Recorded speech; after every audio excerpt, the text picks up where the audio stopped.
रोजमर्रा की आपाधापी से समय निकालकर पधारे प्रेक्षागृह में उपस्थित दर्शकों का प्रस्ताव दिल्ली स्वागत करता है। आज हम प्रस्तुत करने जा रहे हैं हिंदी के जाने माने कथाकार काशीनाथ सिंह द्वारा रचित उपन्यास महुआ चरित का मंचन, जिसके निर्देशक हैं राज नारायण दीक्षित।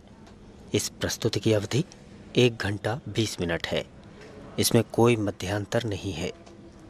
उपस्थित रसिकजनों से प्रार्थना, कृपया अपने मोबाइल फ़ोन बंद कर दें ताकि आप व आपके आसपास बैठे दर्शक प्रस्तुति का निर्बाध आनंद ले सकें। यदि मोबाइल बंद करना संभव ना हो तो कृपया इसे कंपन सतर्क पर डाल दें। धन्यवाद। तो प्रस्तुत है काशीनाथ सिंह रचित प्रस्ताव दिल्ली की प्रस्तुति राज नारायण दीक्षित द्वारा निर्देशित महुआ चरित।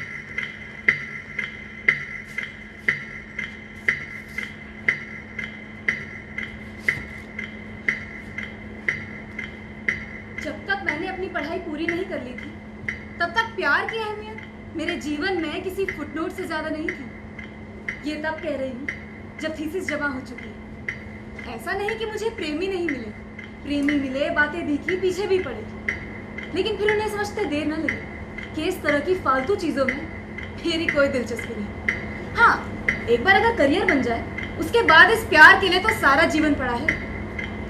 अब मेरी थीसिस जमा हो चुकी है और अब मैं एकदम खाली, समय ही समय, काटे ना कटे। कोई कब तक पढ़े कविताएं, उपन्यास और नॉवेल्स? कोई कब तक देखे अपने घर की खिड़की से सड़क पर आते जाते आदमियों को? कोई कब तक सुने पुराने फिल्मी और क्लासिकल गाने? अगर किसी सहेली से फोन पर बात भी करो तो कब तक और कितनी? और सच पूछो तो मैंने अपनी सहेलियों से बातें करनी बंद कर दी थी। करनी ही नहीं, सुननी भी बंद कर दी थी। क्यों? क्योंकि उनमें से ज्यादातर की शादियां हो चुकी थी। कोई आधे पौने घंटे से कम बात ही नहीं करती। उनकी बातें थी जो खत्म होने का नाम नहीं लेती थी। किसी के हनीमून के किस्से तो किसी के आधी रात के, तो कोई इतवार की दोपहरिया के ही किस्से सुनाने लगती। पर कोई ये नहीं सोचती कि ये सब सुनकर मुझ पर क्या गुजरती होगी। सबकी अपनी अपनी खुशियां, अपने अपने उल्लास, अपने अपने रोमांच थे। पति तो सबके ऐसे जैसे इस धरती पर नहीं हो। मुझे उनकी बातें सुनकर जलन और ईर्ष्या होती, मन उदास और खिन्न हो उठता। बेशर्मी की हद तो तब पार हो जाती जब अपने पति के बगल में लेटी हुई मुझसे फोन पर बातें किया करती और बीच बीच में चिहुकती और खिलखिल करती।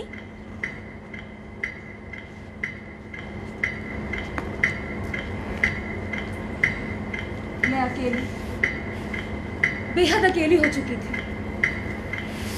जब भी बाथरूम में जाती और अपने कपड़े अलग करती तो अपने शरीर को बड़े गौर से देखती।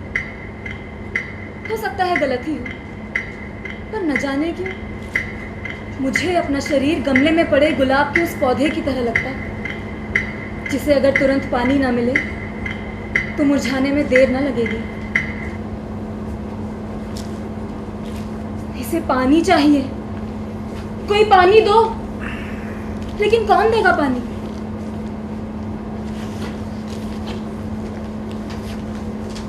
वृद्ध पिताजी, स्वतंत्रता सेनानी, विचारों से सेक्युलर, देश की दुर्दशा से दुखी, जिसे लोग विकास कहते हैं वो विनाश। अरे सुनते हो? अरे ये देखो कैसी कैसी खबरें आई हैं। अब लड़कियां जीन्स नहीं पहनेंगी। खा पंचायत का फैसला। अरे जब निर्णय ले ही लिया था तो पंचायत की क्या जरूरत थी।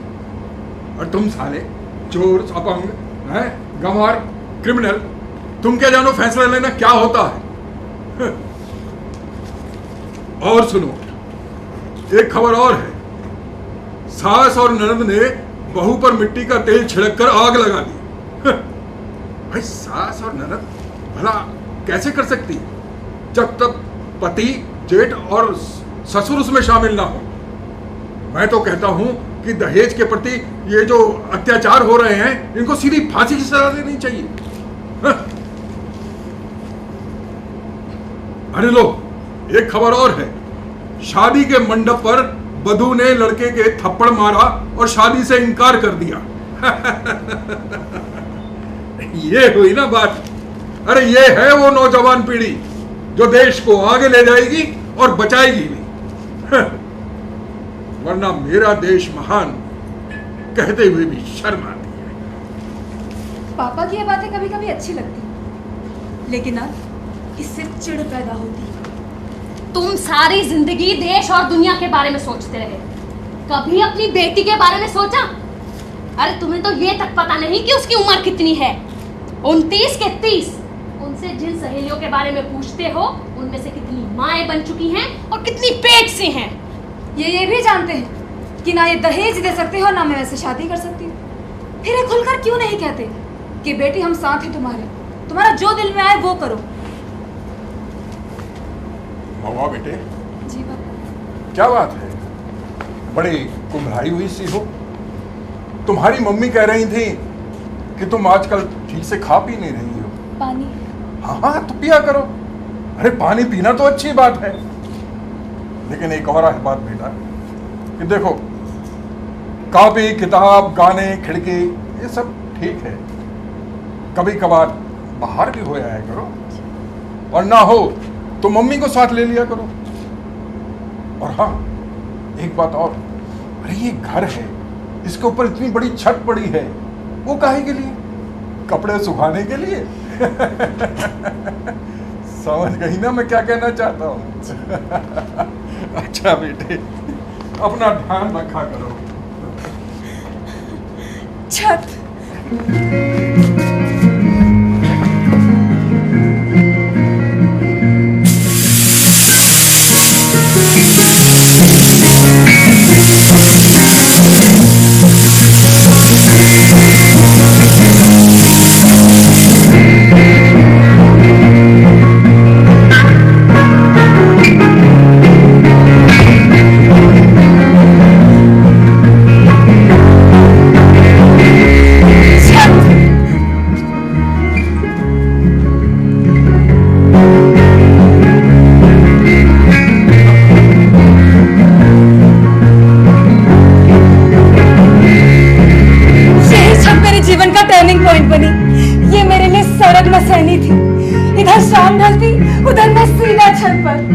जब तक छत पर रहती तब तक महसूस करती कि ना आकाश है न धरती, न बेहड़ है न परती, न नदियां है न पालो है, न पर्वत है न जंगल है, न बादल है न बारिश है, न गांव है न शहर है, न नर है न नारी है। सिर्फ मैं थी और वो फीका चांद था और वो छटपट तारे थे और एक अबूझ सी सिम्फनी जो मेरे भीतर गूंजती रहती थी। देखते ही देखते ये छत मेरी सहेली बनती जा रही थी। कब धीरे से मेरा पल्ला खींच रही थी, कब प्यार से मेरे गाल और मेरे बाल सहला रही थी, कब मेरी बाहें फैलाकर उनके पंख बना रही थी और शून्य में उड़ना सिखा रही थी। और फिर उड़ाते हुए एक तारे से दूसरे, दूसरे से तीसरे, तीसरे से चौथे, पांचवें, यानी कि सभी छठ के तारों पर बिठलाती हुई अंत में चांद पर लिटा देगी और सुस्ताने के लिए छोड़ देगी।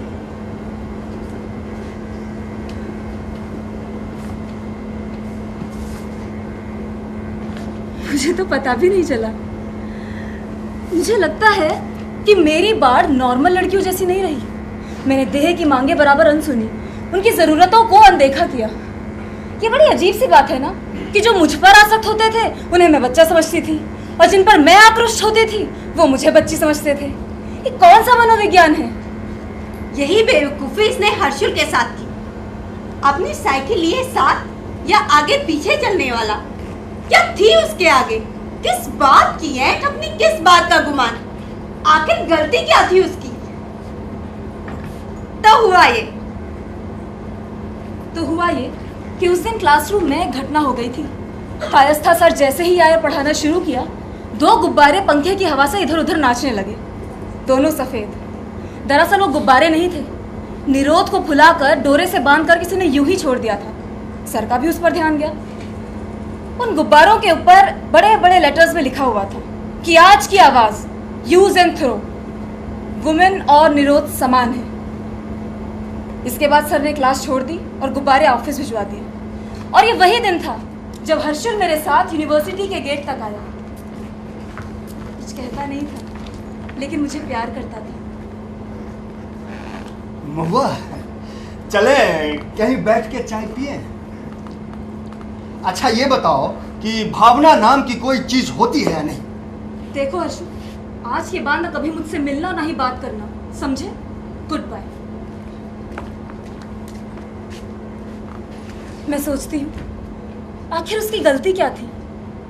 सोचा अगले दिन जाकर सॉरी बोल दूंगी, बात खत्म। लेकिन 3 दिन तक वो विभाग नहीं आया। चौथे दिन आया। महुआ, पता चल गया उस लड़के का। किस लड़के का? उसी गुब्बारे वाले का। मेरा दिमाग खराब है। अरे इस क्लास में 30 लड़कियां हैं, अकेली मैं नहीं हूँ, और मुझे क्या लेना देना लड़के से?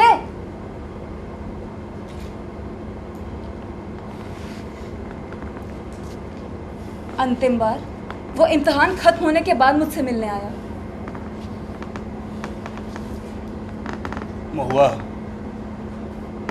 महुआ, मैं रिसर्च नहीं कर रहा हूं, तुम निश्चिंत रहो।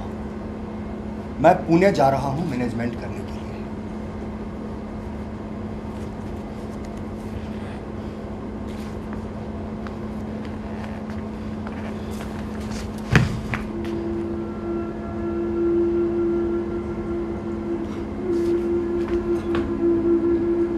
इधर न जाने क्यों अक्सर वो हाथ करने लगा था इसको। इस बात को 4 साल हो गए थे। हो सकता है हर्षुल का पढ़ाई के दौरान प्लेसमेंट हो गया हो और वो घर बसाकर मस्ती मार रहा हो। लेकिन महुआ को याद क्यों आने लगी उसकी इतनी? कहीं इसलिए तो नहीं कि वो एक अवसर था जो गवा दिया गया। जानते हो चिट्ठी में क्या लिखा था? पछताओगे, सुने हो, ये बस्ती उजाड़ के।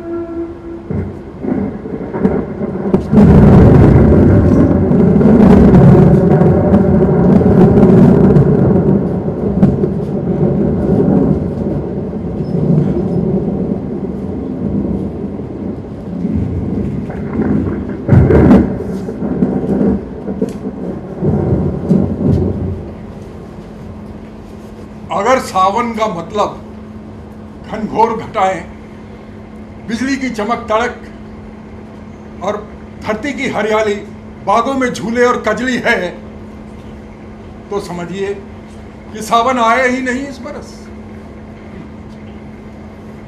आसमान में ये काले बादल न जाने कहां से आते हैं, थोड़ी देर ठहरते हैं, फिर भटकते हुए न जाने कहां चले जाते हैं।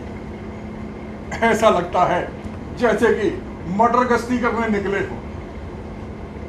लेकिन पिछले 2 दिनों से काफी बदलाव आया है इनमें। ये काली घनघोर घटाएं देखने में तो डरावनी लगती ही हैं, पर ऐसा लगता है कि जैसे बहुत हड़बड़ी में हो और जाते जाते ऐसी गर्जना पैदा करती हैं मानो धरती को धमकी दे रही हो। इन्हीं दिनों पीजी महाविद्यालय के मैनेजर का बुलावा आया महुआ के लिए। मौसम बाहर निकलने का नहीं था, मगर महुआ गई और लौटी तो खुशियों का खजाना लेकर। महुआ, महुआ,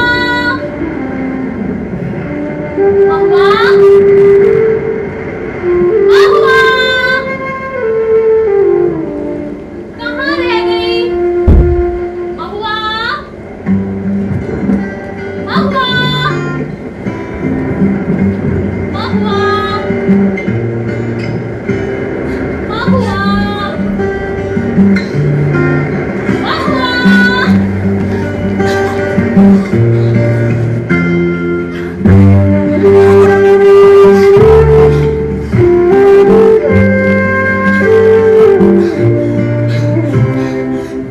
कहां से मन में आया कि अगर कुछ देर के लिए छत में पानी के निकास का रास्ता बंद कर दे तो ये पूरी छत बुलबुलों से भर जाए और मैं खूब छपाक छैया करके नाचूं। ये हवा के झकोरों का असर था या बौछारों का या मौसम का या मेरे दिल का कि मैं अपने बस में नहीं रही। लगा जैसे हवा के झोंकों से आई हुई बौछारें मानो बारिश के हाथ हो और मुझसे घुमरी खेलने के लिए जिद कर रहे हो। मैंने अपने कपड़े ऐसे उतार फेंके जैसे नोच रहे हो। छत पर छप छप कर चक्कर काटती हूँ।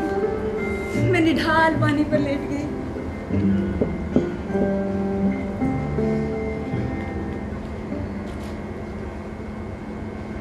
बूंदे अंग अंग पर छर्रों की तरह चोट कर रही थी, खास तौर पे जब पेट, छाती और जांघों पर पड़ती तो जी झंझना जाता।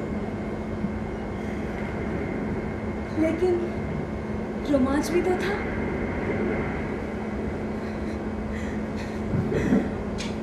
पानी, water, water everywhere, not a drop to drink.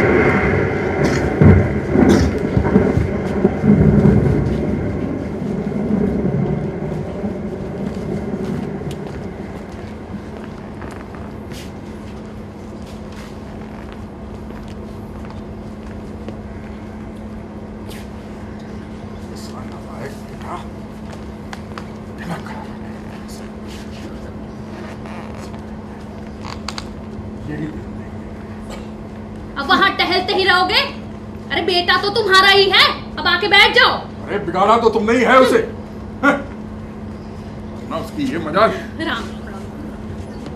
अरे महुआ बेटा, पापा इधर तो हो बेटा। बस 2 मिनट, दूध उबाल के आई। आ जाओ बेटा, बाद में दूध उबाल लेना। जी कहिए पापा, कुछ खास है क्या? हाँ बैठो। जी। सुशांत का फोन आया था। सुशांत मेरा भाई, 4 साल छोटा, गुड़गांव की किसी कंपनी में जॉब किया करता था पिछले 2 साल से। घर वालों से कभी कोई मतलब नहीं रखता था, लेकिन हाँ बीच बीच में फोन जरूर करता था, ये जानने के लिए कि बवाल अभी बन गया है या टला हुआ है। पिछले महीने उसने शादी कर ली है। तो ये तो अच्छी बात है ना, लड़की भी प्यारी सी है, गुड़िया जैसी। तुमने देखी?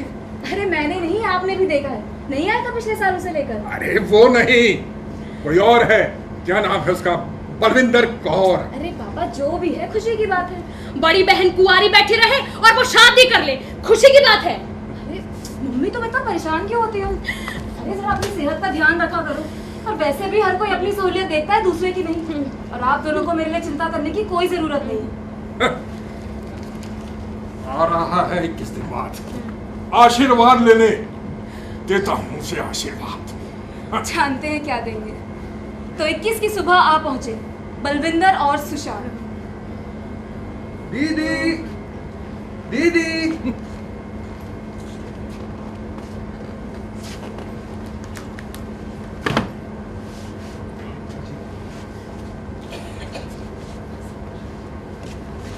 माँ कैसी? माँ ये बलविंदर है। कैसे हो सुशांत? होगा बहना, कैसी हो? चलो चलो आराम।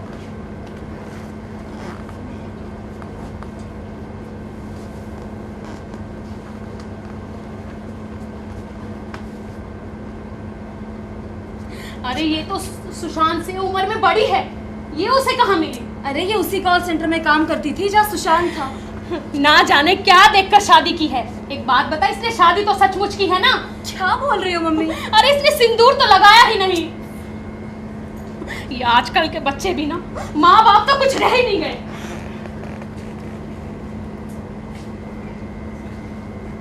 मेरी मुश्किल दूसरी थी, वो किसी से कही नहीं जा सकती थी। उन्हें मेरे बड़े होने का कोई लिहाज नहीं था। वो जानते थे कि बाथरूम में जो भी खटर पटर करेंगे मुझे सब सुनाई पड़ेगा, लेकिन कोई परवाही नहीं थी। अरे इतना भी नहीं कि आखिर मुझे भी नहाना धोना है, बस दोनों साथ में बाथरूम के अंदर घुस जाया करते। आज तो कोई भी नहीं है बाथरूम में, साथ में नहाते हैं। शावर ऑन और करो। मैं मना कर दूं तो? प्लीज बेबी, साथ में नहाते हैं ना। और मैं मना कर दूं नहीं, तो? तुम मना नहीं करोगी। नहीं, मैं कर सकती हूँ। 2-3 दिन यूं ही देखने सुनने के बाद तीसरे दिन से वो जैसे ही बाथरूम में घुसते, मैं बाहर निकल आती अपने ही कमरे से। हटो, सोने दो प्लीज, मुझे तंग मत करो। नहीं, आज तो नहीं छोड़ूंगा तुम्हें। प्लीज, तुमने कल रात को भी नहीं सोने दिया था, छोड़ो। तो आज भी नहीं सो रहे तुम। प्लीज मत करो ना यार, क्यों तंग करो, सोने दो। लेकिन रात को तो मैं कुछ कर ही नहीं सकती थी। वो गए, उनके जाने के बाद ऐसा लगा कि ना आए होते तो ही अच्छा था। ले गए मुझसे मेरी नींद और चैन, और छोड़ गए मेरे भीतर अकेलापन, खलबली, बेबसी और बेचैनी। ये बेचैनी उस समय पागल कर देती जब मैं अपनी कल्पना से एक सुगठित जिस्म तैयार करती, और जैसे ही उस पर चेहरा रखना चाहती तो चेहरों से चाँद का आ जाता।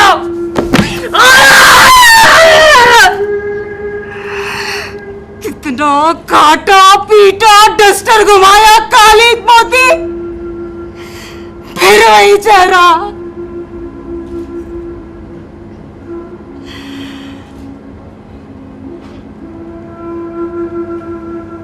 सच।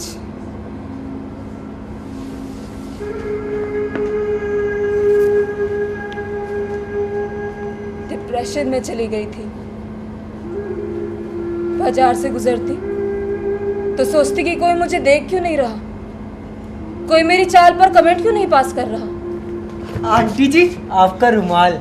आंटी के बोला, दीदी नहीं बोल सकता था।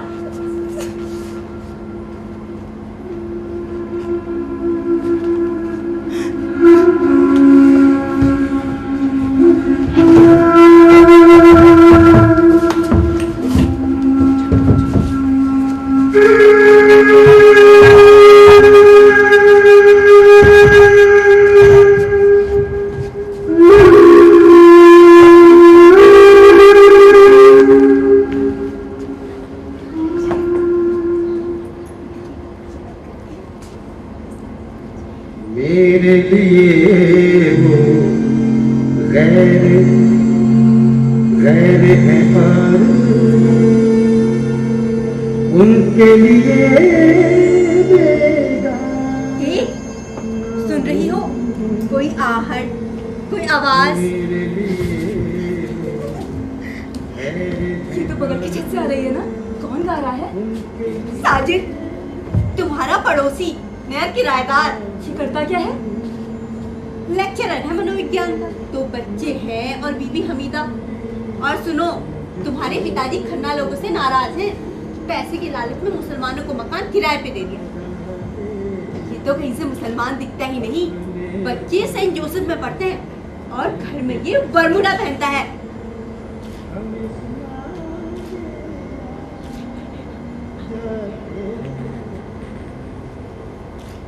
लो, वो आ रहा है।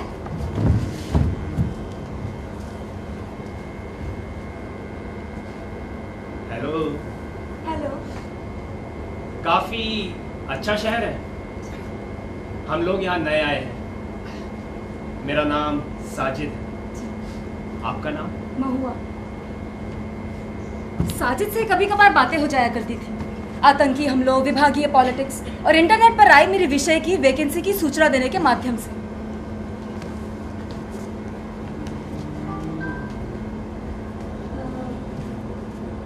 साजिद, आप क्या सुन रहे हैं? जफर की गजल है, मैंने गाई है, सुनो।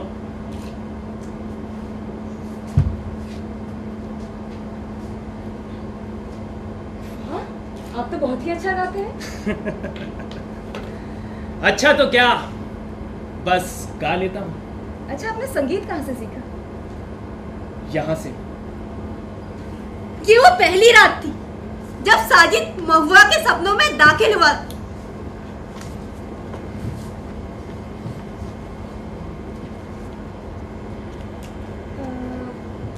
साजिद, आप क्या पढ़ रहे हैं? मंटो के अफसाने हैं। कमाल के राइटर थे मंटो। आपने भी पढ़ा है मंटो को? हाँ, कितनी खूबसूरती से वो समाज, रूढ़ी और व्यवस्था पर प्रहार किया करते थे। उनकी कहानियों के अंत चौंका देते हैं। वैसे आप कौन सी कहानी पढ़ रहे हैं? चुगत। ये किस विषय पर? लड़कों और लड़कियों के मुआशकों के विषय में। मुआशकों मीन्स? प्रेम कथाएं। क्या खूब लिखा है, लो सुनो।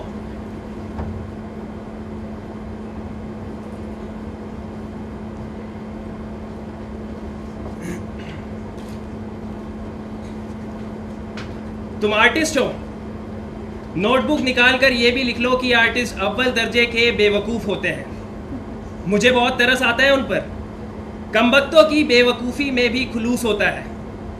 दुनिया भर के मसले हल कर देंगे, पर जब किसी औरत से मुठभेड़ होगी तो जनाब ऐसे चक्कर में फंस जाएंगे कि एक गज दूर खड़ी औरत तक पहुंचने के लिए पेशावर का टिकट लेंगे और फिर वहां पहुंचकर सोचेंगे कि वो औरत आंखों से ओझल कैसे हो गई।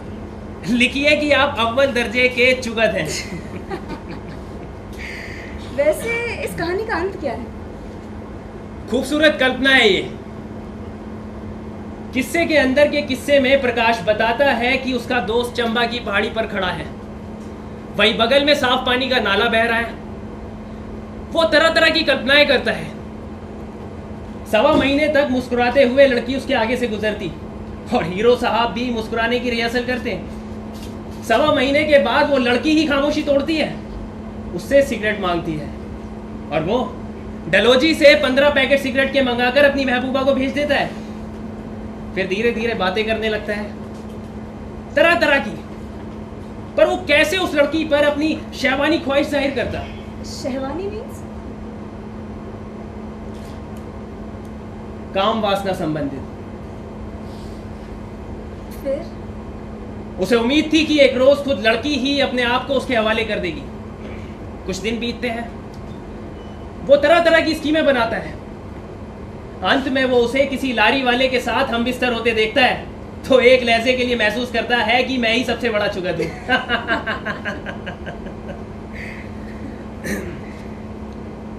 मुझे 8-10 दिन के लिए हैदराबाद जाना है।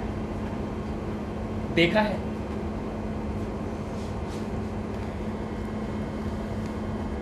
देखा है हैदराबाद? मैंने चार मीनार, गोलकुंडा और सलारजंग का नाम तो सुना है, पर देखा नहीं।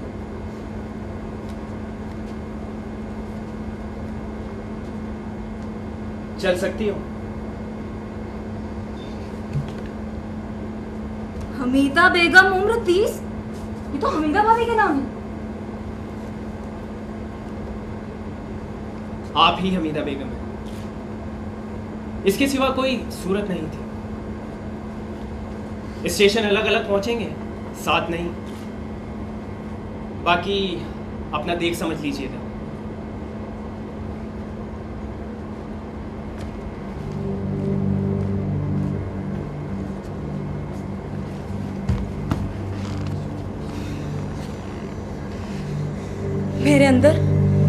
मेरे अंदर धुकधुकी शुरू हो गई। डर, चिंता, रोमांच, विद्रोह, इन सब की मिली जुली धुकधुकी। डर ये भी कि अगर अखबार में समाचार आ जाए कि एक मुसलमान लड़का हिंदू लड़की को ले भागा तो फिर इस शहर को दंगों से कोई नहीं रोक पाएगा। कौन जाने मम्मी पापा ही थाने पहुंच जाए और मेरी गुमशुदगी की रिपोर्ट दर्ज करा दे। मैं जानती भी तो नहीं ना आखिर ये आदमी है कैसा, और जरूरी तो नहीं कि जो अच्छा लगता हो अच्छा हो भी।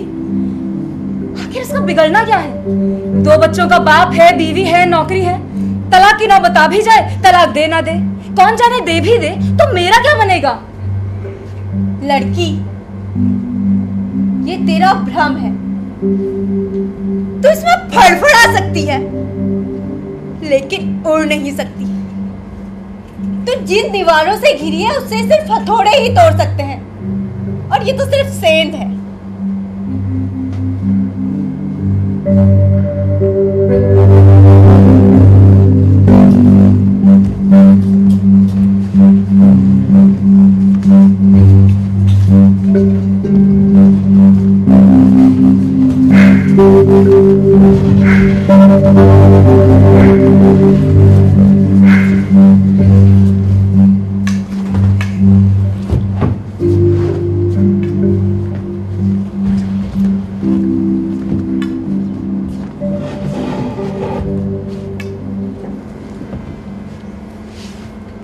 हाँ बेटा, जोड़ों में दर्द है। कल ईसीजी भी कराया, लेकिन डॉक्टर कहते हैं कुछ नहीं है, गैस की प्रॉब्लम है। खाली पेट गोली खा लो सुबह शाम। अच्छा बेटा, अब फोन रखती हूँ, अपना ख्याल रखा करो। अच्छा। क्या हो गया मम्मी? ये बलविंदर भी जब भी गुड़गांव से फोन करती है यही कहती है, मम्मा तुम्हारी बहुत याद आती है। मैं तो परेशान हो गई हूँ मम्मी, समझ ही नहीं आता कि क्या करूँ। क्यों, क्या हुआ? अरे नहीं थी वो गार्गी, वो आजकल आगरे में ही है और वहीं पोस्टेड है उसका पति। कहती है कि 8-10 दिन के लिए आ जाओ तो भेंट हो जाएगी, और साथ ही वो क्या कहते हैं, मथुरा, वृंदावन, फतेहपुर सीकरी, वो सब भी घुमा दूंगी। अब फोन पर फोन तंग कर मारा है वहाँ उसने। कौन गार्गी? लो, उसे ही भूल गई। अरे घंटों बातें क्या करती थी। अरे वो तो विनीता थी ना, रीवा वाली। अरे ठिगनी मुटल्ली लड़की नहीं थी। ऐसी तो कई सहेलियां थी तुम्हारी। ओह माँ, क्या हो गया तुम्हें? इधर तो तुम्हें ये भी नहीं याद होगा कि फर्स्ट से मुझे ये डीएवी गर्ल्स कॉलेज में ज्वाइनिंग करनी है। नहीं बेटा, ये कैसे भूल सकती हूँ। अच्छा, ज्यादा नहीं, बस 10 लोई बनाना, बच जाए आटा तो फ्रिज में रख देना। तुम क्या चाहती हो? मैं तो नहीं जाना चाहती, पर ये भी सोचती हूँ कि एक बार ज्वाइन कर लूँ तो फिर छुट्टी मिलेगी ना, तो मौका लगेगा। और वैसे भी गार्गी टिकट भिजवा देगी।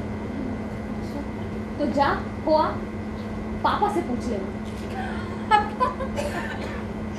क्या बात करती हो मम्मी?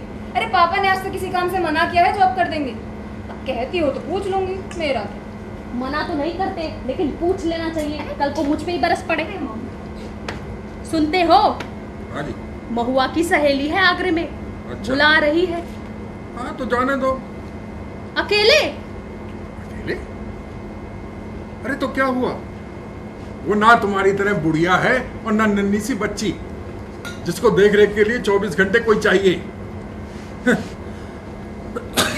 आजकल की लड़कियां तो अमेरिका, यूरोप ऐसे ही घुमाती हैं। अरे आगरा तो ये रहा।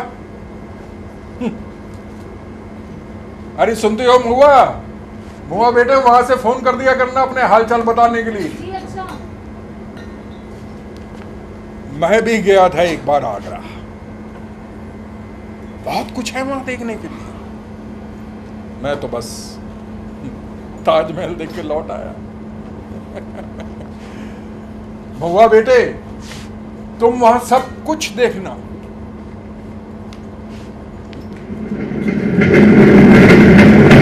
हेलो, हाँ महुआ, मैं बोल रहा हूँ साजिद। मैं सुबह ही घर छोड़ दूंगा और शाम को तुमसे स्टेशन पर मिलूंगा। इंतजार करूंगा प्लेटफॉर्म पर, गाड़ी के बोगी नंबर 11 के सामने। हाँ, बस जरूरत के लिए बुर्का रख लूंगा, चिंता ना करना।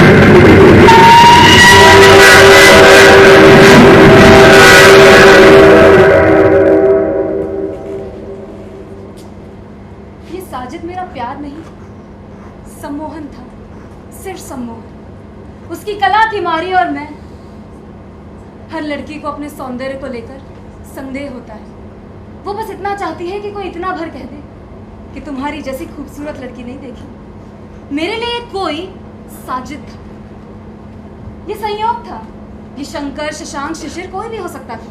हाँ, शर्त बस इतनी है कि किसी ना किसी कारण मुझे अच्छा लगना चाहिए। घर की माली हालत और करियर की चिंता ने कभी एहसास ही नहीं होने दिया कि मैं भी एक औरत हूँ, मेरी भी देह है। उस देह की अपनी जरूरतें हैं, मांगे हैं, भूख है। और अब जब 29 की उम्र पार कर रही हूँ तो ऐसा क्यों लग रहा है कि या तो यौवन आया ही नहीं या फिर आकर चला भी गया। मुझे भी किसी कोई की जरूरत महसूस होने लगी थी जो ये साबित कर दे कि मैं भी एक औरत हूँ और किसी भी पुरुष को मर्द बनाने की क्षमता रखती हूँ। और सच पूछो तो साजिद 2 बच्चों का बाप मेरा कोई हुआ, और इसे मेरे मन ने स्वीकार किया क्योंकि इसमें एडवेंचर के साथ साथ थ्रिल भी था। और वो जीवन ही क्या जिसमें थ्रिल ना हो। हैदराबाद में साजिद के साथ 12 दिन प्रवास के दौरान मैं अपना नाम महुआ सुनने को तरस गई थी। हमीदा, हमीदा बेगम, हमीदा भाभी, मैं भूल गई थी कि मैं महुआ हूँ। सारा दिन हैदराबाद घूमकर जब हम खा पी कर वापिस आते तो ये साजिद कहता कि बहुत हुआ आराम, चलो अब झगड़ा करते हैं। महुआ, ये लो इलाहाबाद के प्लेटफॉर्म पर आगरे का पेठा। अरे इस पेठे के चक्कर में तो मेरी ट्रेन ही छूट जाती। साजिद, आज तक तुम्हारे और मेरे बीच जो कुछ भी हुआ, आज के बाद ना तुम मुझे जानते हो और ना मैं तुम्हें पहचानती हूँ। सब कुछ यही खत्म।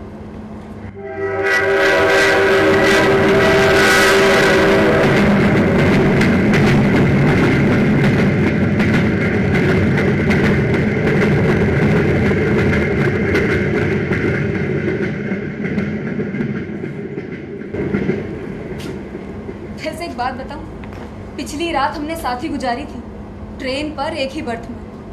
हैदराबाद से वापसी हुई 12वें दिन। महू आ गई। अरे सुनते हो, महू आ गई। अच्छा, आ रहा हूँ, कैसे हो? मैं ठीक। अरे महुआ, मम्मी से सामान अंदर। आओ बेटे महुआ। पापा एक मिनट।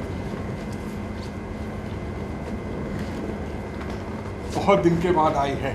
पापा ये रहा आपका पेठा। अरे वाह, तेरे बगैर दिल नहीं लगता था बेटा। ये इतनी दूर से ढोकर लाने की क्या जरूरत थी? हैं, ये तो यहाँ भी मिल जाता है। इतने ही दिन में कितनी दुबली पतली हो गई हो। वहाँ खाने को नहीं मिलता था क्या? अरे मम्मी क्या बताऊं तुम्हें अपनी भाग दौड़ के बारे में। सुबह सुबह 8 बजे निकल जाते थे और वापस आते थे 10 बजे 11 बजे, कभी कभी तो 1 बज जाता था वहाँ। ना ठीक से खाना, ना पीना, ना सोना। और दारगी, उसका तो और बुरा हाल था। साथ में 1.5 साल का बच्चा और ऐसा जिद्दी कि पूछो मत।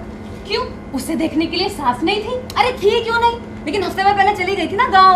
वो उसके ससुर को वायरल हो गया था। अरे तो फिर तो तुम ठीक से सो भी नहीं पाई होगी। अरे पापा अब आपको क्या बताऊं, वो बगल की बर्थ में मोटा थुलथुल आदमी और ऐसे खर्राटे ले रहा था, सब परेशान। ओहो, अच्छा बेटा, तुम नहा धोकर आराम करो। मैं जरा बाहर जा रहा हूँ।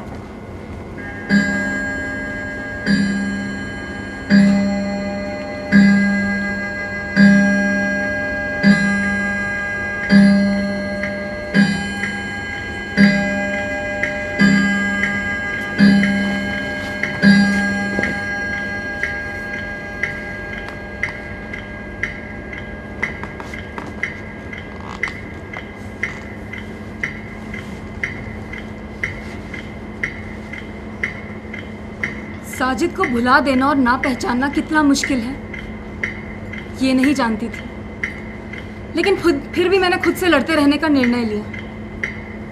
पहला महीना बीत गया, लेकिन जब दूसरा महीना बीता और पीरियड नहीं आया तो माथा ठनका।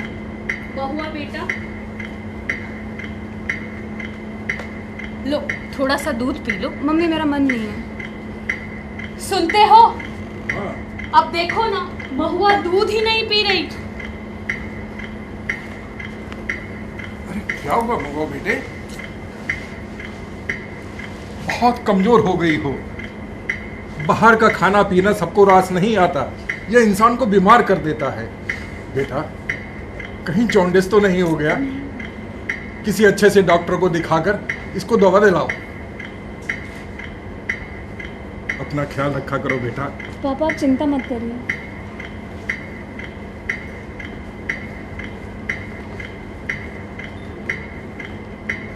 महुआ बेटा, जब से आगरे से आई हो, न ढंग से खाती हो न पीती हो।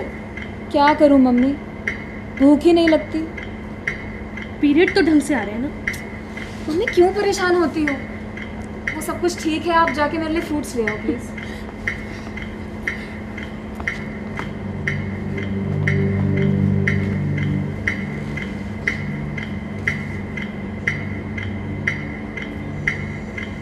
दो शब्द दिमाग में घातक चोट कर रहे थे, कुंवारी माँ और मुसलमान बाप। बीच में मन में आया क्यों ना शादी कर ले, लेकिन उसमें भी पेच ही पेच। कहीं मैं कहूं और वो इनकार कर दे। जब गई थी तो भुगतो। मना कर देती तो जबरदस्ती थोड़े ना साथ ले जाता। इधर मैं पागल हो रही थी और उधर वो छत में मजे से गीत गुनगुना रहा था। मन में आया छत फांद कर जाऊं और उसका मुंह नोच लूं। ख्याल आता कि घुटते हुए समाज के सामने एक मिसाल पेश करूं, एक नए कबीर को जन्म दूं। न मनुष्य हो न जात, सिर्फ मनुष्यता। लेकिन अगर पैदा करूंगी तो जिएगा कैसे? कौन देगा नौकरी? झाड़ू पोछे के लिए भी तो कोई नहीं रखेगा उसे। मुझसे उनके मर्दों की नियत को खतरा पैदा होगा। आने वाले कल की डरावनी तस्वीरें आंखों के सामने नाच रही थी। समय बर्बाद करने के बजाय मैंने तुरंत सफाई करने का निर्णय लिया।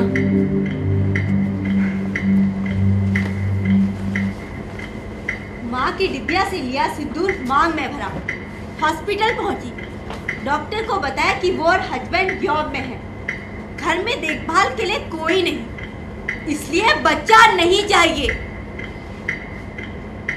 महुआ लौटी तो थकी हारी, पेट खाली और हल्का हल्का दर्द, पर चेहरे पर निश्चिंतता और संतोष था।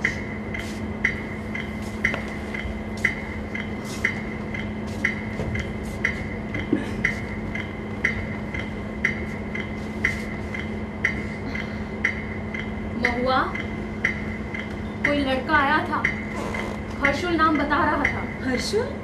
हाँ, किसी होटल में ठहरा है, कल फिर आएगा। अकेला था या परिवार के साथ? परिवार कहाँ है उसका? क्यों अभी शादी नहीं की? कह तो यही रहा था कि शादी नहीं की। मम्मी, ये ग्लास ले जाओ। और सुनो, मैं खाना खा पी कर आई हूँ, डिस्टर्ब मत करना, मैं सोने जा रही हूँ।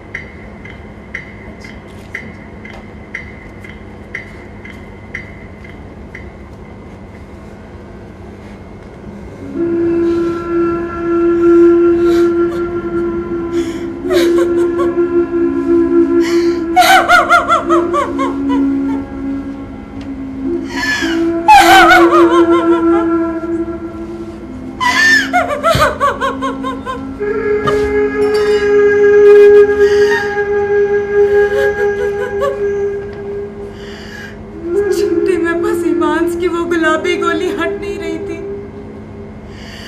जिसे फीटस कहते हुए डॉक्टर ने गर्भ के प्रमाण के तौर पर दिखाया था। जब भी उस पर नजर गड़ाती तो एक ही प्रश्न पूछती बार बार कि अगर तुम दोनों के चरम सुख का वरदान थी तो उसमें मेरी क्या गलती थी?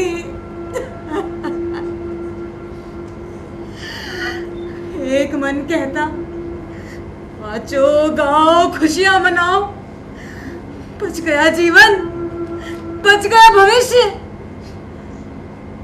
लेकिन दूसरा मन कहता डरपोक, कायर, थू।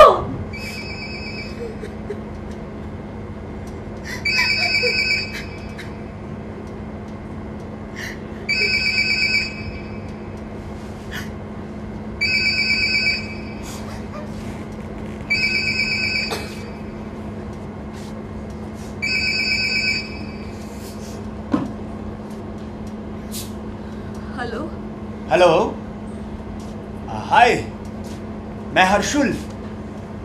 तुम्हारा ये नंबर माँ ने दिया था, सो तो नहीं रही हो? नहीं हर्षुल, बोलो। मैं तुमसे मिलना चाहता हूँ, कल सुबह 8 बजे आ जाऊँ? कल नहीं, परसों चलेगा? परसों तो ऑफिस है यार। अच्छा सुनो, परसों तो क्या बरसों भी चलेगा, बशर्ते मिलो। पागल, तुम बिल्कुल नहीं बदले ना। तुम कितना बदली हो ये मुझे देखना है। ठीक है, देख लेना। अब रखती हूँ।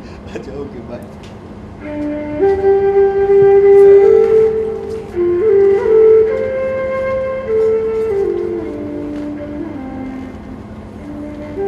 साजिद ने महुआ का पुरुषों को देखने का नजरिया ही बदल दिया था। अब जब वो किसी को देखती थोड़ा ठीक ठाक लगता तो कल्पना करती कि इसके सीने में बाल हैं या नहीं, टांगे लंबी और जांघें पुष्ट हैं या नहीं, इसका पेट समतल रह जाएगा या 35-40 आते आते तोड़ निकल आएगी, और ये भी कि गंभीर रस का जटिल विद्वान ही है या सेंस ऑफ ह्यूमर भी है।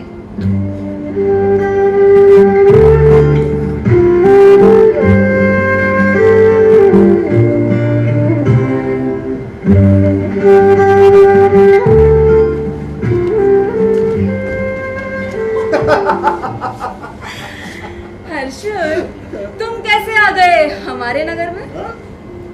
नगर के बाहर स्वागत और अभिनंदन का बोर्ड तो देखा था, लेकिन ये बोर्ड बैनर कहीं नजर नहीं आया, ये आना मना है महुआ के नगर में। वैसे पूरे मेडिकल रिप्रेजेंटेटिव लग रहे हो इस ड्रेस में। लग रहा है नहीं, हूँ नौकर। एसबीआई में नौकरी कर रहा हूँ, इस समय भीमताल में हूँ। वो भीमताल यानी नैनीताल के पास, उत्तराखंड में? हाँ। अच्छा, तुम भी तो किसी कॉलेज में ज्वाइन करने जा रही हो? हाँ, लेकिन बोरिंग बातें छोड़ो ना। वो देखो मम्मी चाय ले आई। मम्मी नमस्ते। वैसे हर्षल, तुम यहाँ घूमने फिरने आए हो या किसी इम्पोर्टेंट काम से? माँ जी, आप भी बैठ जाइए थोड़ी देर। महुआ, बात यह है कि आया तो मैं काम से ही हूँ, वो तुम्ही से है। मेरे मम्मी पापा मेरी शादी तय कर चुके हैं। लड़की लखनऊ की है, किसी सॉफ्टवेयर कंपनी में काम करती है। मैंने देखा है, बस ठीक ठाक ही है, लेकिन मैं ये शादी करना नहीं चाहता। महुआ, मैंने 4 साल पहले ही तुमसे शादी करने का मन बना दिया, और ये बातें मैंने अपने मम्मी पापा को भी बता दिया है। तुम अगर हाँ कह दो तो मैं इस मुसीबत से छुटकारा पाऊंगा। अरे सुनते हो, वो हर्षुल आया है, हमारी बेटी से शादी करना चाहता है। तुम चल के बात करो। अच्छा अच्छा, ओह, अरे वाह बेटा वाह। अरे कहते हैं ना, भगवान के घर में देर है अंधेर नहीं है। आओ बैठो। अरे बेटा, हमारी महुआ के तो भाग खुल गए। मैं भी सोचता था भगवान भेजेगा जरूर किसी न किसी को। अरे तुम तो देवता हो बेटा। हैं? क्या कर रहे हो भाई? ऐसा लड़का अगर दिया लेके भी ढूंढो तो ना मिले। एसबीआई में हूँ। छोटा भाई है कोई? भाई है। मम्मी पापा क्या बोलते जा रहे थे? मैं कुछ सुन नहीं रही थी। सोच रही थी कि एक कल का दिन था और एक आज का दिन है। अबॉर्शन कराने के बाद मैं कितनी अकेली हो गई थी। क्या संयोग था इस हर्षुल का आना। इस बीच में कितना चाहती थी कि कोई माथा सहलाए, हंसे हंसाए, बाहों में ले, प्यार करे। साजिद को निकाल फेंकना चाहती थी अपने भूण की तरह। ऐसा लग रहा था कि कोई अदृश्य शक्ति है जो इस काम में मेरी मदद करना चाहती है। अरे महुआ, माँ तो बहुत बढ़िया खाना बनाती है, खीर तो बहुत ही स्वादिष्ट है। अरे बेटा, महुआ तो मुझसे भी अच्छा खाना बनाती है। अरे छोड़ो ना। हर्षुल, आओ मैं तुम्हें अपना कमरा दिखाती हूँ। हाँ जाओ बेटा, जाओ। जाओ जाओ बेटा जाओ।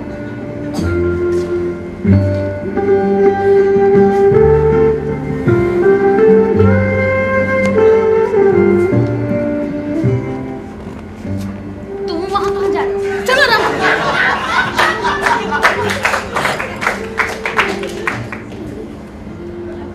ऐसे हर्षुल, तुम पहले से ज्यादा हट्टे कट्टे और हैंडसम हो गए। तुम्हारे प्रस्ताव को मैं अपना सम्मान समझती हूँ। तुम भी तो बेहद खूबसूरत हो गई।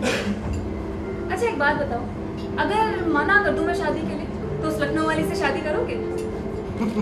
कुछ कह नहीं सकता हूँ, लेकिन इतना जरूर है कि मेरे मम्मी पापा और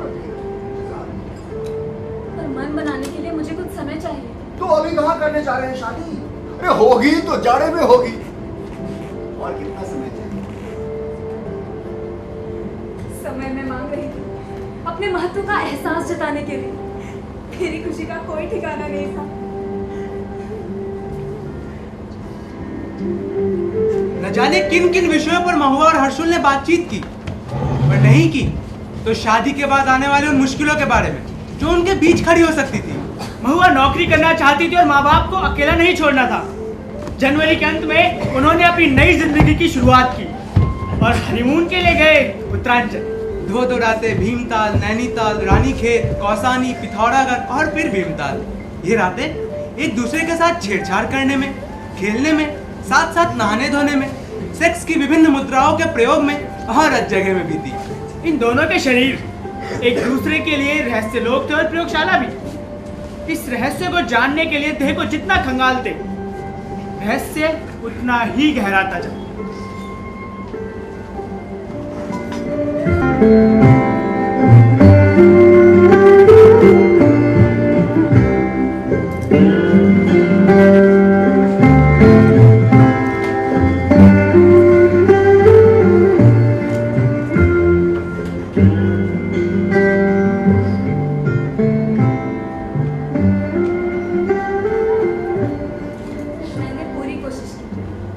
हर्षुल को साबित कर सकूं कि वो ही मेरे जीवन का पहला पुरुष है और कामयाब भी हूँ। इसी तरह वो भी कामयाब हुआ ये साबित करने में कि उसके जीवन की पहली स्त्री मैं ही हूँ।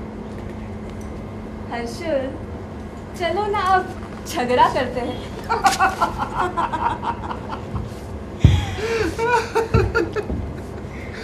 वैसे तुमने ये सब कुछ कहाँ से सीखा? वैसे ही जैसे तुमने सीखा। चलो अब झगड़ा करते हैं।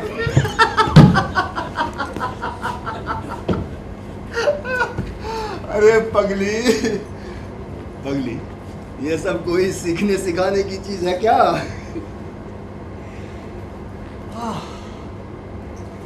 ये हवाएं तुम्हें उड़ा ले गई तो फिर मेरा क्या होगा? बस अपनी ही चिंता करते हो, मेरी कोई फिक्र नहीं है तुम्हें। तुमने जो साथ रहने और सोने की आदत डाल दी है उसका क्या? अरे बाबा, इसीलिए तो कहता हूँ कि हमारे साथ रहो, नौकरी छोड़ो। अरे मैं जितना कमाता हूँ उसमें दो क्या 3 जने मजे से रह सकते हैं। वो तो है ही हर्षुल, लेकिन मैं अपने पाँव पर खड़ी हूँ और खड़ी रहना चाहती हूँ। इतनी उपलब्धियाँ हैं, वो फालतू क्यों जाए? इससे तुम मम्मी पापा की चिंता नहीं कहोगी? वो तो है ही, मैं उन्हें बेसहारा नहीं छोड़ सकती। भाई से वैसे ही कोई मतलब नहीं है। अगर मैं भी चली जाऊंगी तो कहाँ जाएंगे बेचारे? इसीलिए तो मैं शादी नहीं करना चाहती थी। तो पछता रही हो क्या? सुनो, तुम्हें डर नहीं लग रहा? अगर मैं तुमसे दूर रहा तो मैं बहक भी सकता हूँ। अच्छा, जब ऐसा होगा तो बता देना। क्या करोगी इतनी दूर रहकर? मैं भी बहक जाऊंगी। वाइब्रेट कर रहा है तुम्हारा शायद फोन। अच्छा, हेलो। हाँ मैं घर पे ही हूँ। अच्छा, तुम आ गई हो? नीचे हो, दरवाजे पर। वेटिट मैं आ रहा हूँ यार। अरे डार्लिंग, मैं तुम्हें बताना भूल गया, मेरी एक कुलीग तुमसे मिलना चाहती है। अब वो दरवाजे पे खड़ी है, मैं लेके आता हूँ, तुम बैठो। अरे यार वर्तिका डार्लिंग, आ जाओ डियर, आ जाओ। हेलो महुआ, ये बाबू क्या ब्यूटी है। हर्षुल, यो बदमाश, अब तक आ छुपा रखा था भाभी को। महुआ, ये है वर्तिका बनर्जी, मेरी बैचमेट। हम 4 साल साथ में लखनऊ में रहे हैं और यहाँ भी साथ में हैं। हाँ, इसकी ब्रांच भवाली में है। आ जाओ, बैठो डार्लिंग। भाभी जी, ये छोटा सा तोहफा आपके लिए मेरी तरफ से। अरे इसकी क्या जरूरत है? अरे हद है भाई, शादी मैं कर रहा हूँ, तोहफा उसे दे रही हो। पहने भले ही महुआ, पर काम तो तुम्हारे ही आना है। भाभी जी, चाहती हूँ पैकेट खोल कर देख लीजिए, अगर पसंद आए तो चेंज हो जाएगा। हाँ, इसमें ब्लाउज भी है। वाह, बहुत सुंदर है। अरे इसमें वो कहाँ है? ब्लाउज के नीचे कुछ पहननी है नहीं, वो कहाँ है? वो तुम्हारे लिए छोड़ दिया है। मेरे लिए छोड़ दिया कैसे? तो अच्छा छोड़ो, तुम आई कहाँ से? अरे ऑफिस से। इतनी बारिश हो रही है बाहर, तुम्हें पता है? अरे तुम आगे से गई हो? किससे से? मुझे तो बाइक से आई हो। अरे बाइक चलाती हूँ मैं अब। इनके बीच इतने इंटीमेट संबंध हैं? ये कहीं वो लखनऊ वाली तो नहीं जिससे मेरे इनकार कर देने पर शादी करने की बात कह रहा था? आखिर उन्होंने शादी नहीं की तो क्यों नहीं की? इसने झूठ क्यों बोला कि ये सॉफ्टवेयर कंपनी में काम करती है?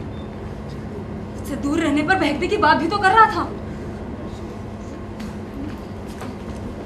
देखो डार्लिंग, महुआ मेरी बैच की सबसे खूबसूरत लड़की थी। मैंने तब प्रपोज किया था उसे, उन्होंने मना कर दिया।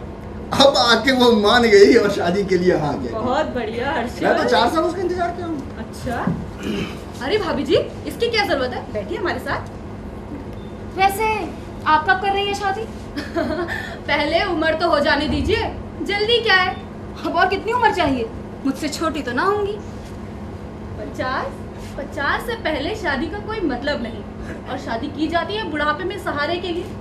और अब तो हाल ये है, जिसे सहारा चाहिए वो मेरे पास आए, और मैं दूं या ना दूं मेरी मर्जी। पछताओगी, बताए दे रहा हूँ। इतनी अच्छी हिंदी कैसे बोल लेती हैं, बंगाली होकर भी? मेरे बंगाली होने पे मत जाइए, मेरी सारी जिंदगी गुजरी है हिंदी बेल्ट में, गोरखपुर, दिल्ली, लखनऊ। अच्छा बाबा, अब चलो, हमारे हनीमून की आखिरी शाम है, इसे खराब मत करो। चलो। अरे चाय बाद में पी लेना यार। चलो ठीक है हर्षिल, भाभी जी चलती हूँ, फिर कभी मिलेंगे। अच्छा तो हम चलते हैं। हर्षिल, वैसे मून की बात नहीं जानती, पर तुम्हें पता है भवाली की हनी कितनी मशहूर है? हाँ, पता है। चलो यार।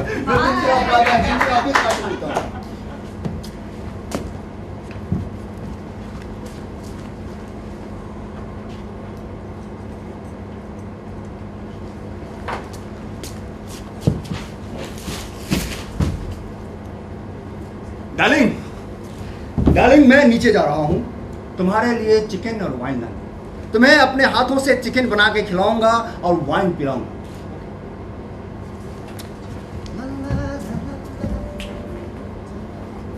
कहाँ देखा था इस वर्तिका बनर्जी को? बेड के पीछे। VARTIKA वर्तिका?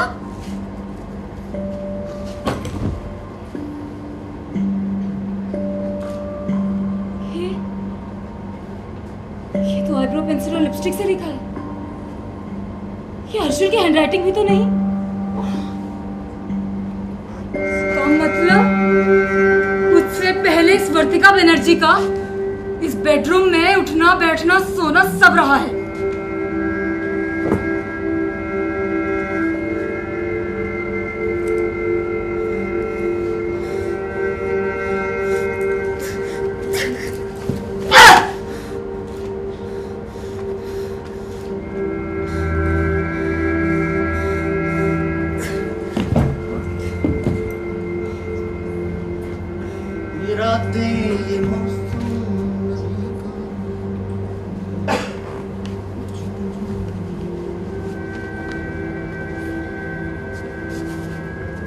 क्या हुआ डार्लिंग? डियर क्या हुआ? कुछ नहीं, मेरा सर दर्द है। अच्छा अभी ठीक हो जाएगा।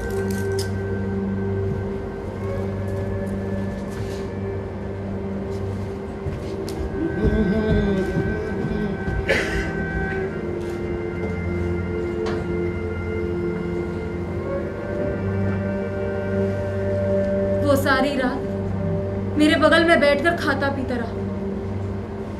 वो समझ रहा था कि मुझे दुख है, पर कल का अनिश्चित काल तक उससे ना मिलने का दुख। बस यही मेरे डिप्रेशन की वजह है।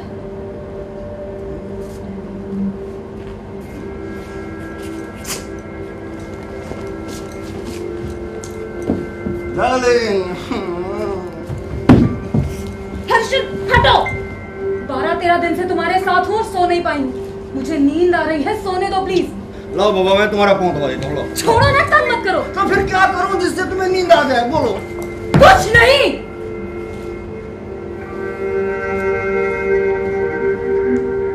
आंखें बंद किए महुआ जगी जगी सोचती रही। जिस जगह और जैसे वो लेटी हुई है उसी जगह और वैसे ही वर्तिका भी कई बार लेट चुकी होगी। हर्षुल वही हरकतें उसके साथ भी दोहराता रहा होगा जो वर्तिका के साथ करता रहा होगा। महुआ सोचती रही कि हर्षुल को एहसास करा दूं कि उसके इस तरह के व्यवहार की वजह क्या थी। सिर्फ इतना कह देना बहुत था कि मुझे यहाँ लाने से पहले कम से कम पलंग के पीछे लिखी हुई लिखावट तो मिटा देते। काठ गोदाम शाम 7 बजे। गाड़ी छूटने से पहले दोनों गले मिलकर खूब रोए। हाँ, ये बात जरूर है कि इन दोनों की वजह अलग अलग थी।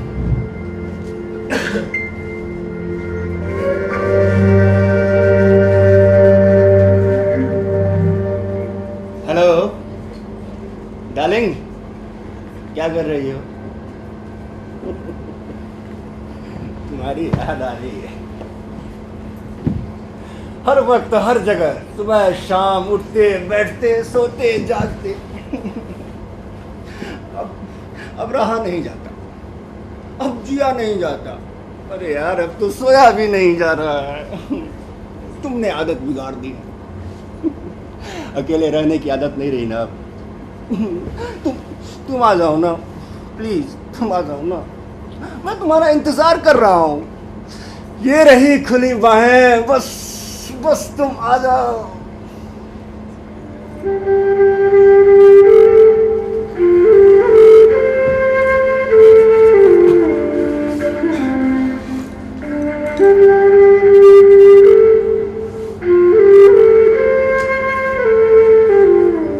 क्या बात है, रंग निखर आया है, चेहरे पे चमक आ गई है,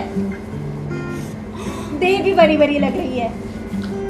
कैसी रही पहली रात? ब्लडवर्ड न दिखने पर शंका तो नहीं हुई? अनाड़ी थोड़े ना हुई यार। उसने मुझे उछलते कूदते साइकिल चलाते क्या नहीं देखा था? और सच पूछो तो दर्द के इजहार के लिए क्या धब्बे का दिखाई पड़ना जरूरी है? अरे तुम इतनी कलाकार हो, मुझे तो पता ही नहीं था। अब क्या करी हो वहाँ? वो तो कब का गया पड़ोस छोड़कर। सुना नहीं, उसे कैंपस में क्वार्टर मिल गया है। अच्छा हुआ जो गया यहाँ से। वैसे एक और अच्छी खबर सुनी है मैंने। सुना है इस शादी से हर्षुल के माँ बाप खुश नहीं है और उन्होंने बेटे के यहाँ कभी ना आने की कसमें खाई हैं। सही सुना है तुमने। चलो अच्छा हुआ, जान बची उनके नखरों से। पति पत्नी के झगड़ों के ज्यादातर कारण तो ये सास ससुर होते हैं। कोशिश तुम्हें यही करनी चाहिए कि वो नाराज रहे। सलाह अच्छी थी तुम्हारी, लेकिन मुझे रहना ही कितने दिन है हर्षुल के साथ? बस छुट्टियों में ही तो। बुरा ना मानो तो एक बात पूछूं, तुम्हारे संबंध हर्षुल से भी हुए और शादी से भी, इनमें क्या फर्क देखती हो?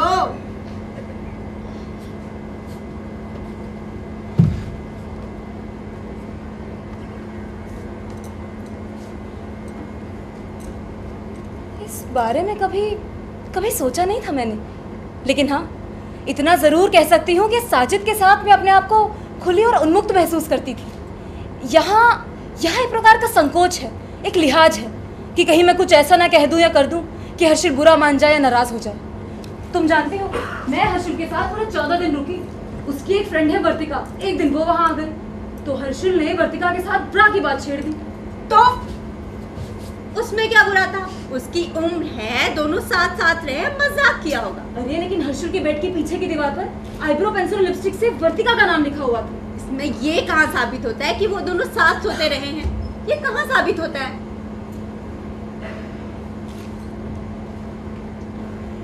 इसका मतलब मैंने हर्षिल के साथ ज्यादती की।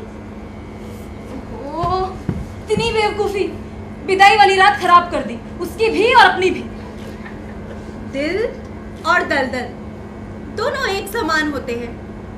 दलदल में पांव फंस जाए तो बाहर आना मुश्किल, दिल में कोई बात धंस जाए तो उसे निकालना मुश्किल।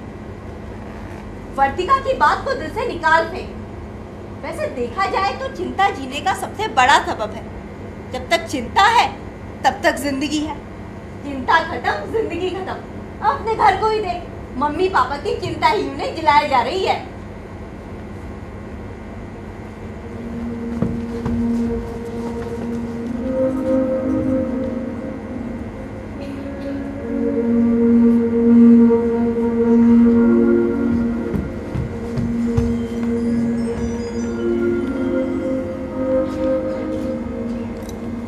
हेलो हेलो हर्षल, अच्छा सुनो ना, मुझे तुम्हारी बहुत याद आ रही है। प्लीज आ जाओ 2-3 दिन के लिए। अच्छा तुम चुप रहो ना। अच्छा सुनो, मेरी छुट्टियां 14 मई से 1 हफ्ते तक है। हाँ क्या? नौकरी को गोली मारो।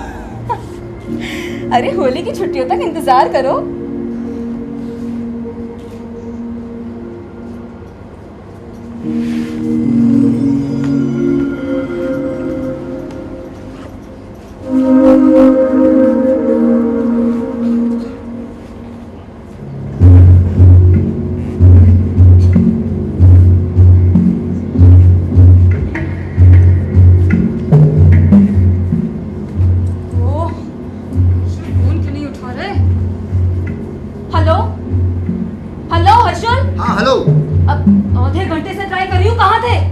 बाथरूम में यार।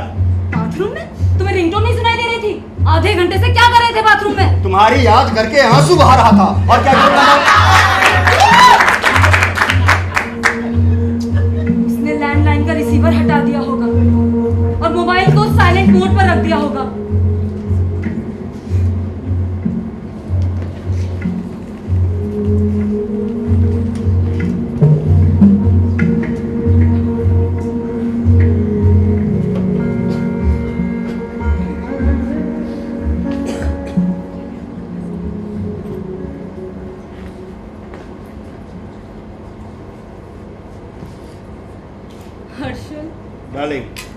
देखो, मैंने तुम्हारी पसंद की सारी चीजें बनाई है।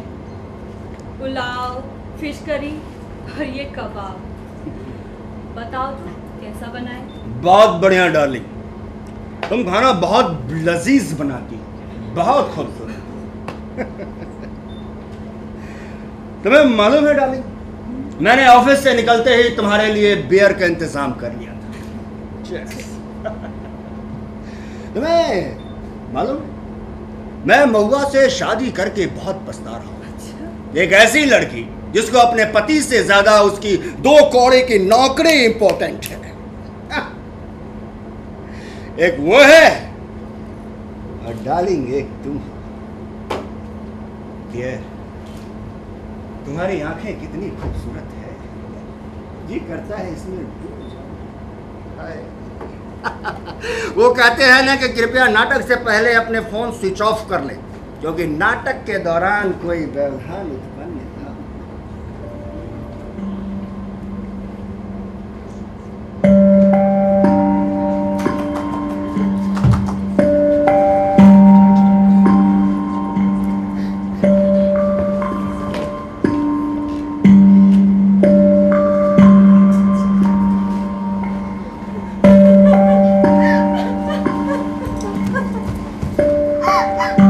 क्या हुआ महुआ?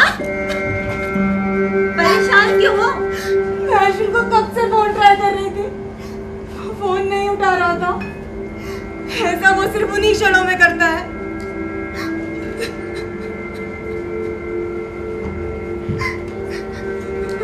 ये एक रात की बात नहीं है, ऐसी कई रातें आएंगी। तुम यहाँ हो, पता भी नहीं चलेगा तुम्हें। क्या करोगी? इसका मुंह नहीं देखूंगी, ठोक दूंगी उस पर। होली आएगी तो देखूंगी। मैं हर्षुल को नहीं जानती, पर तुम्हें जानती हूँ। जानती हूँ कि उसे देखते ही उसकी बाहों में बीत जाओगी और उसे इतना प्यार दोगी कि वो वर्तिका को भूल जाए। पर याद रखो, वो एक मर्द है, उसे विकल्प चाहिए। तुम भी रहो और विकल्प भी तुम्हारे रहते हुए, समझी? और मर्द ही क्यों, औरत भी तो यही चाहती है, नहीं चाहती क्या? तुम्हारा दिमाग खराब है। होली के दिन सुबह सुबह हर्षुल आया, मम्मी खुश, पापा खुश।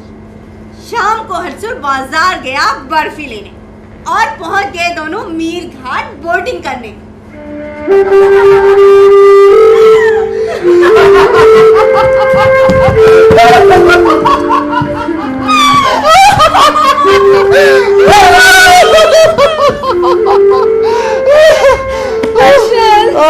ये क्या खिला दिया तुमने? जय शिव शंकर, हर हर महादेव। भंग क्या कमाल दिखाती है ना। इस बात का पता तो तुम्हें रेत पर ही चलेगा। मैंने तुमसे कितनी बार कहा कि आज होलिका दहन है, आज बाहर नहीं निकलते, लेकिन तुम तो मेरी कोई बात ही नहीं सुनते हो। चल दिए जनाब मीर घाट बोटिंग करने। और कहते हैं कि 1 घंटे से नाव चला रहे हैं, लेकिन तट तो कहीं दिखाई नहीं दे रहा। अब वो नाव वाला क्या बोल रहा था? अबे भोसड़ी के, नाव तो यहीं बंधी पड़ी है, उस पार क्या जाएगा? अच्छा सुनो ना, मुझे नींद आ रही है, चलो ना घर चलते हैं। हाँ यार, अब घर जाने की हिम्मत नहीं रही।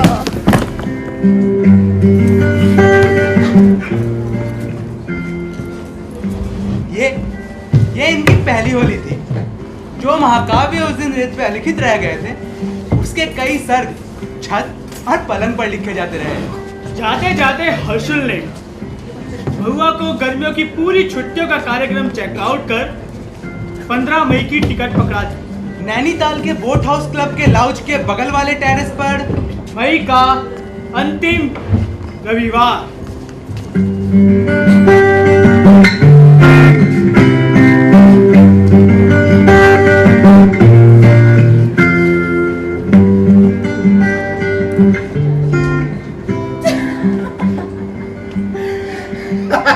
Cheers! To us! Last.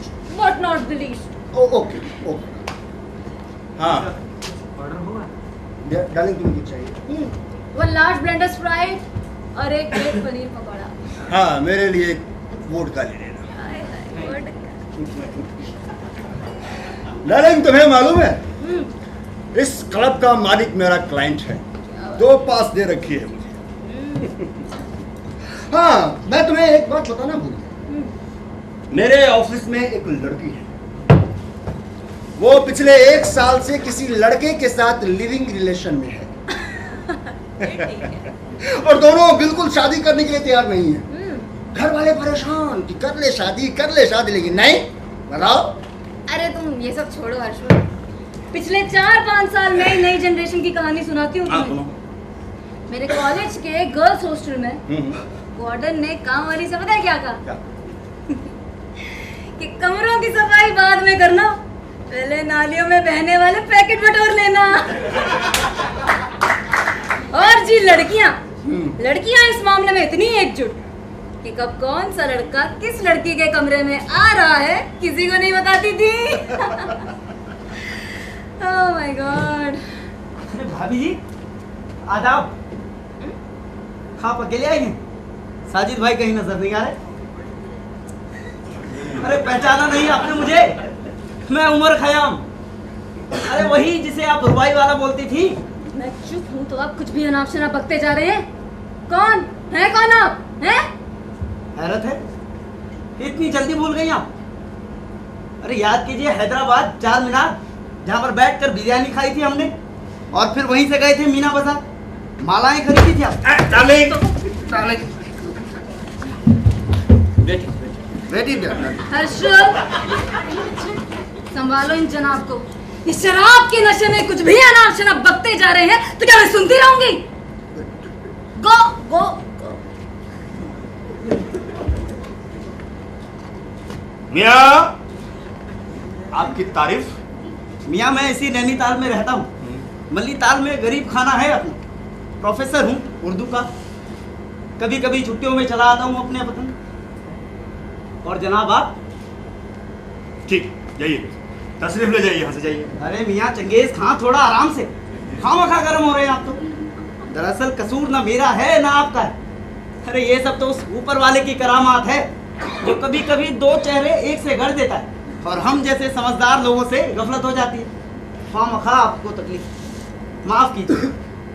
ठीक है, जाइए, चलिए जाइए, चलिए जाइए। अजीब बदतमीज लोग हैं। कहाँ से लोग चले जाते हैं। पहले तो मुझे लगा कि तुम्हारा ही कोई दोस्त होगा, लेकिन जब अनाप शनाप बकने लग गया तो मैं चौंक गई। खुद शराब के नशे में धुत था और मुझे कोई और समझ बैठा था, बेवकूफ। वैसे हर्षुल, मुझे अब इस रेस्टोरेंट में खाना नहीं खाना, चलो ना किसी पंजाबी ढाबे में खाएंगे, रोमांटिक सा म्यूजिक सुनते हुए। गाड़ी का म्यूजिक सिस्टम खराब है डाली।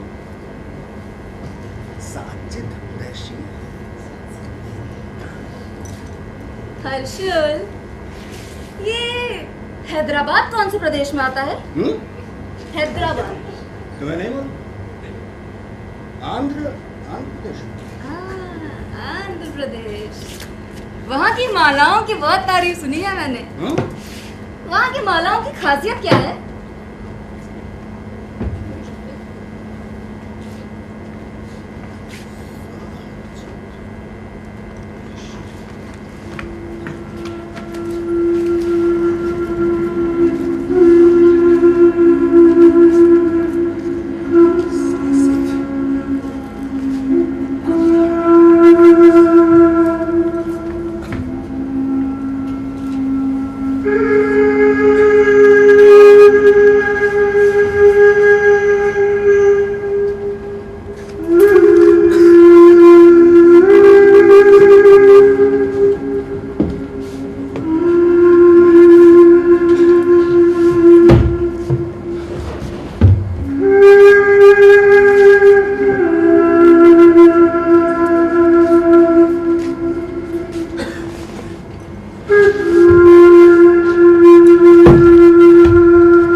वासलीगंज में तुम्हारे घर पहुंचा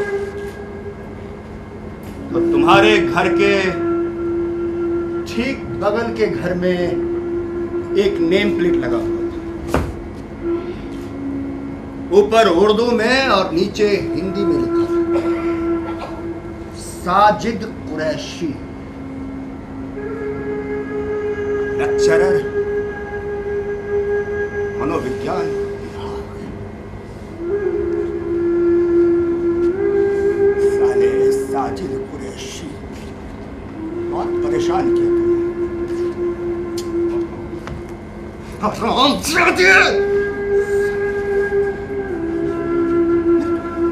मेरी तो समझ में नहीं आ रहा था।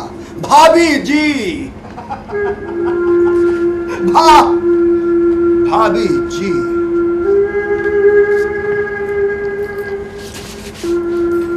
मैं आप ही से पूछ रहा हूं भाभी जी।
हर्षुल, हर्षुल, मैं टैक्सी स्टैंड फोन करने जा रही हूँ कल सुबह के लिए। कल सुबह के लिए क्यों? तुम अभी जा सकती हो। चाहो तो सोचने विचारने के लिए 2-3 दिन दे सकती हूँ। मैं तुम्हें और अधिक बर्दाश्त नहीं कर पा रहा हूँ। बहुत पहले तुम एक चिट्ठी छोड़ आए थे, पछताओगे। सुने हो या बस्ती उजाड़ कर? कुछ याद आया? वो बात कुछ और थी।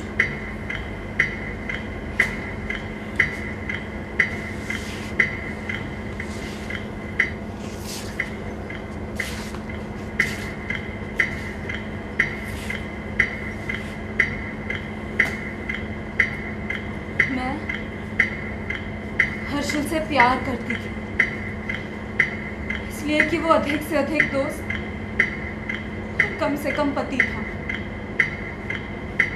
पति जैसा दम्भ पालना या दबदबा बनाने की कभी कोशिश नहीं की थी उसने। वो भी मानता था और मैं भी, कि अपनी अपनी प्राइवेसी है, अपनी अपनी जिंदगी।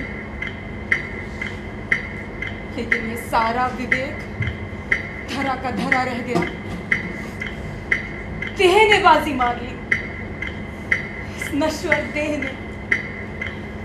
ऐसा क्या है, ऐसा क्या है इस देह में, इसका तो कुछ नहीं बिगड़ता, लेकिन मन का सारा रिश्ता नाता तहस नहस हो जाता है।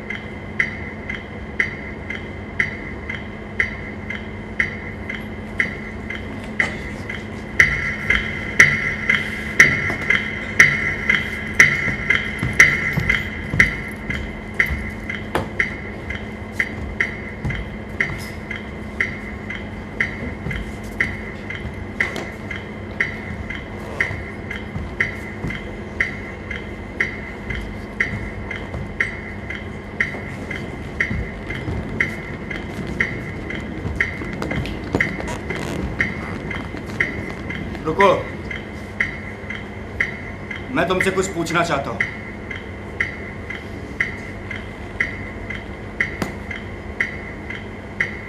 हर लड़के और लड़की के पीछे एक बीता हुआ कल होता है, जिसके बारे में कभी बात नहीं करनी चाहिए। खैर ठीक है, पूछो। तुम हैदराबाद गई थी? हाँ। साथ में साजिद भी था? हाँ। एक ही साथ ठहरी थी? हाँ। एक ही कमरे में? हाँ। कितने दिन? 12-13 दिन।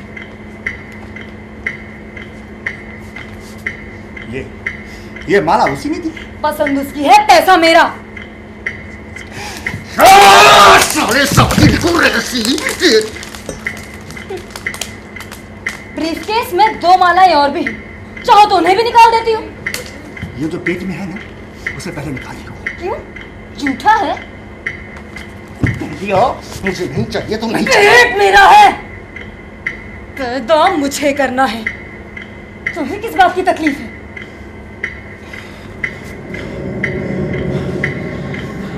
हर्षल, मैंने तुमसे कभी नहीं पूछा कि आज ही नहीं पिछले 3 साल से तुम वर्तिका बनर्जी के साथ क्या कर रहे हो?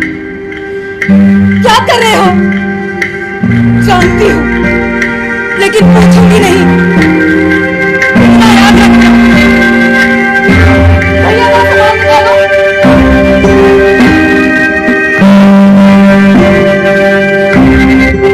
कोई जल्दी नहीं।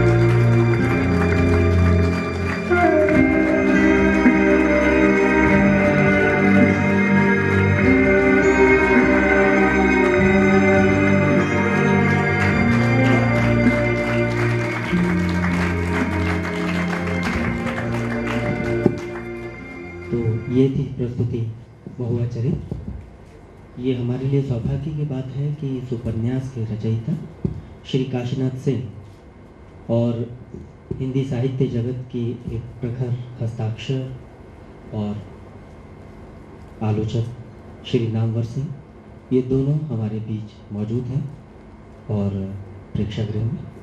मैं इन दोनों से निवेदन करूँगा, कृपया मंच पर आएं। पधारें।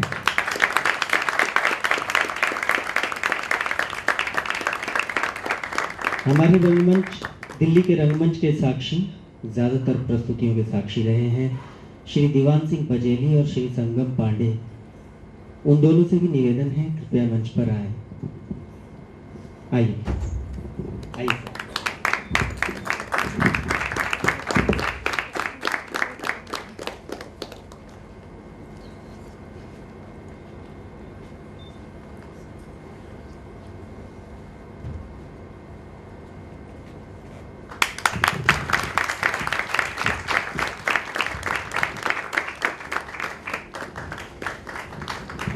श्री दीवान सिंह बजेली जी से निवेदन कि वे कृपया पुष्पगुच्छ से श्री काशीनाथ सिंह जी का स्वागत करें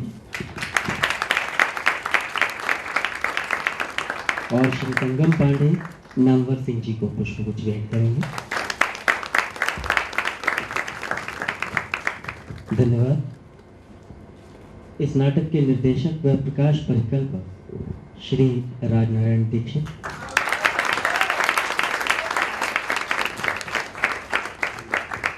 कुछ कहना चाहेंगे? कुछ कहना चाहेंगे?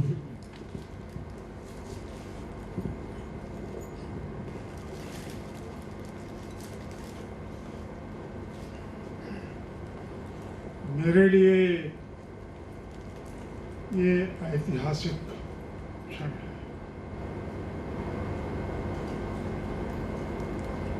महुआ चरित कथाकृत के रूप में पढ़ा था जब ये लिखा गया था। आज मंच पर उसे देखना एक ऐसा अनुभव है जिसे मैं भूल नहीं सकता।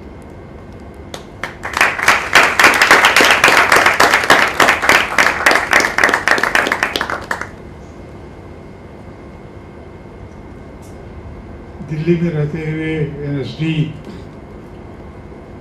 के अनेक प्रदर्शन देखे हैं।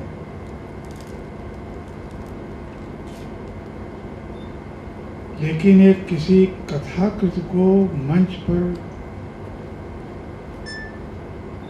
एक दूसरी ही दुनिया है और सृष्टि है।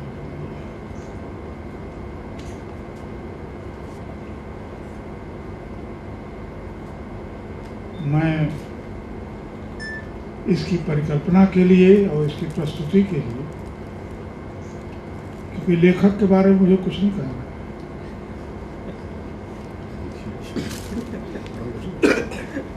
दीक्षित जी ने जो रूप दिया, ये एक नई सृष्टि आपकी है।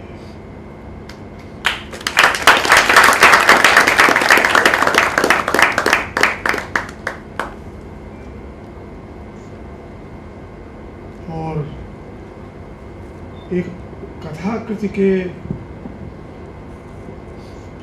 ब्रह्मा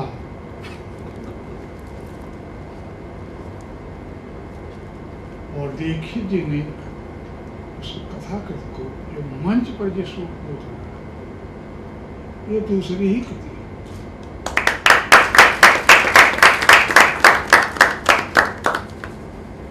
और इसकी कोई तुलना नहीं है।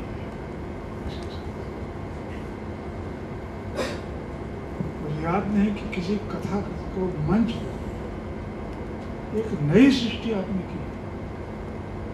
इसलिए आपको अनुभव है भी मेरे भाई हैं, लेकिन इनके रचे हुए साहित्य में उस कृति का मेरे लिए वो महत्व नहीं है जो आज इस मंच का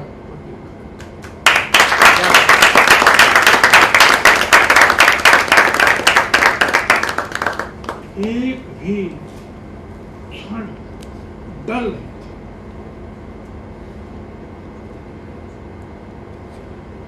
एक भी क्षण कलाकारों को तो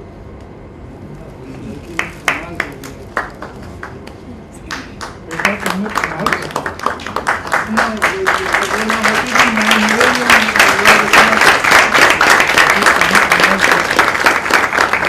हमको भी दिया था, ऐसे कायदे से नहीं दिया।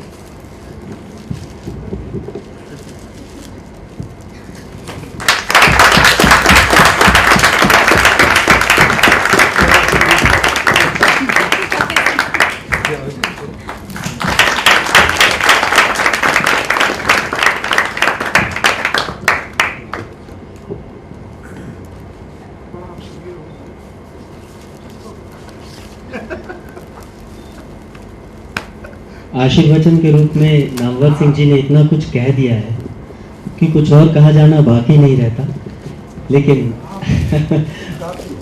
काफी जी जी। मैं एक बार चाहूँगा राजनारायण दीक्षित अगर कलाकारों का परिचय कराएं, बस थोड़ा सा समय और। इनके बगैर तो संभव ही नहीं थी प्रस्तुति। देवेश, सुमन शुक्ला जी,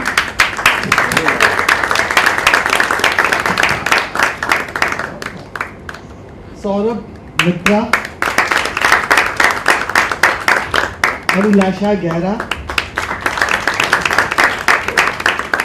इंदु नेगी, सुमित पांडे, मनीषा, नीलेश दीपक, आरिशी आर्या, शशिकांत, सुमित,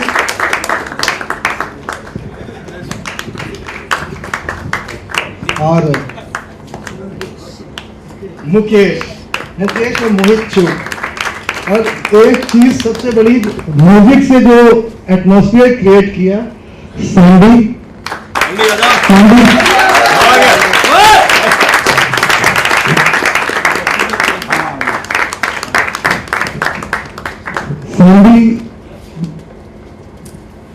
सभी जानते हैं म्यूजिक के लिए। जी बहुत बहुत धन्यवाद। आप सभी लोग यहाँ आए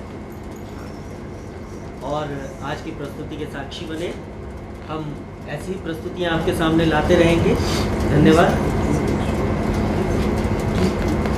20 अगस्त को टकसाल की एक दूसरी प्रस्तुति है मनीषा पांडे, नवीन कोहली और प्रदीप जैन की लिखी हुई बलात्कार की 3 कहानियां हैं। उसका PSK में मंचन है 20 अगस्त को। धन्यवाद। शुभ रात्रि।